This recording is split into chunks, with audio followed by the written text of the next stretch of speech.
Gusto mo bang matutong mag-loli? Kung napanood nyo ang content ko kahapon, sinabi ng loli doon na kung may tank daw ay obos ang mga kalaban. For today's video, ipapakita ko sa inyo na kahit walang tank ay kayang umubos ni Luya Marie. Unang tip, sa pagpili ng spell, una kong kino-consider ang flame shot. Tignan nyo kung lamang ang malalambot na kalaban, pero kung puro sustain sila at wala kayong tank ay mas maganda mag-flicker.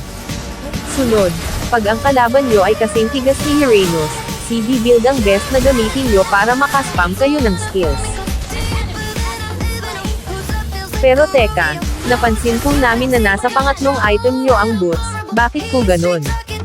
Dahil mabilis maubusan ng mana si Luya Marie, sa umpisa ng game ay bumibili ako agad ng 2 magic necklace, at saka ko binibili ang boots. Pag nabili ko na ang enchanted talisman, binebenta ko na ang isang magic necklace kasi hindi ko na yon kailangan. Next, hindi lang sa 1-2 combo gumagana ang vacuum ni Luya. Pwede mo rin tamaan ng magkaibang kulay na first skill ang kalaban para pag magdikit sila ay boom sabog. Next, pag may stun ang kalaban at hindi mo malapitan ay gamitin ang double vacuum combo. Pag mag-flicker siya palayo, huwag malungkot, flame shot is the key. Kung napansin nyo, hindi ko na tinutok ang flame shot dito. Sa mga nagtatanong ng settings, on nyo lang lahat ng yan.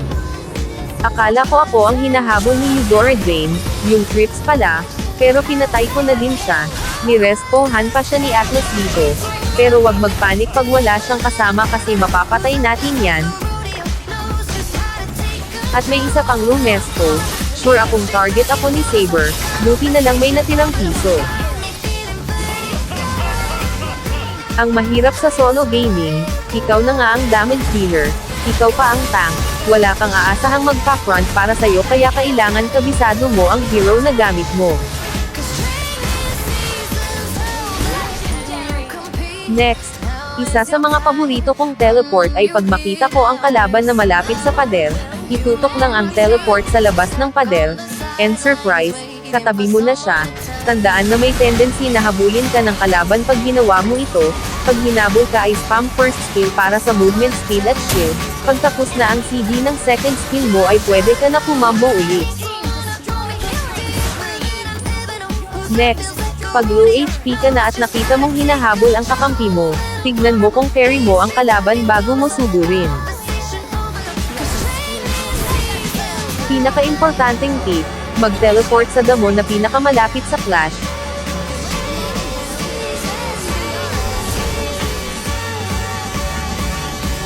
Ubusin sila.